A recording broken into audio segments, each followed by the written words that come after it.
Hello, and welcome to another episode of Insights. My name is Bill Russell. I'm a former CIO for a 16-hospital system and creator of This Week in Health IT, a channel dedicated to keeping health IT staff current and engaged. Our hope is that these episodes serve as a resource for the advancement of your career and the continued success of your team. Now, on to the show. Today on Insights, we go back to a conversation host Bill Russell had with Charles Boicey, the Chief Innovation Officer at Clearsense. The topic of discussion was re-architecture and hyper-converged infrastructure, and Bill asks Charles to give us the nitty-gritty. One of the things that's always shocked me when I talk to you is how re-architecting a platform gives you the ability to really cut down on the number of people that needs to support a significantly large set of servers and storage and equipment. So, what are some things we can do in data center ops?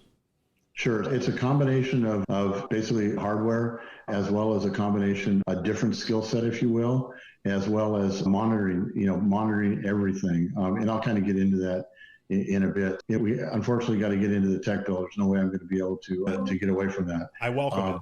Let's do it. So, bringing on what's called a hyper-converged infrastructure.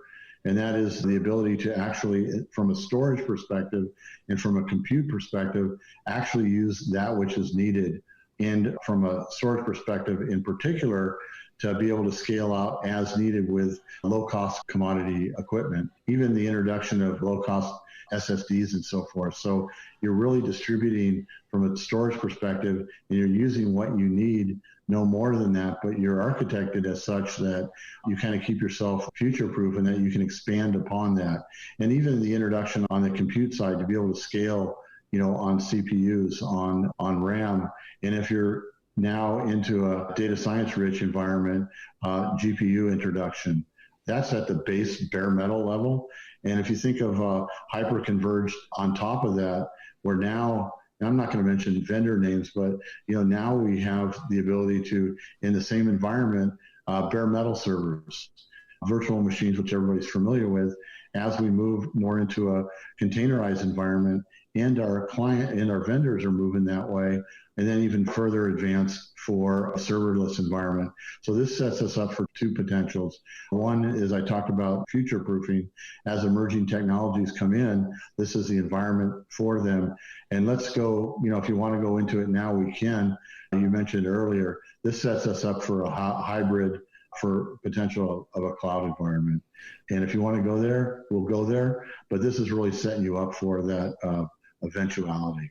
So everything is software based. It's software defined. We can actually write code. We can actually have it not be written code, that the amount of volume or the load on the server will kick in additional processes and those kind of things, if the software is written to take advantage of those kind of things. Yeah, that's correct. So workloads in a containerized environment, as they increase, multiple containers are spun up. You're exactly right. It gets away from how we used to do things where, okay, we reach capacity, now we got to throw that out and get a bigger box, right?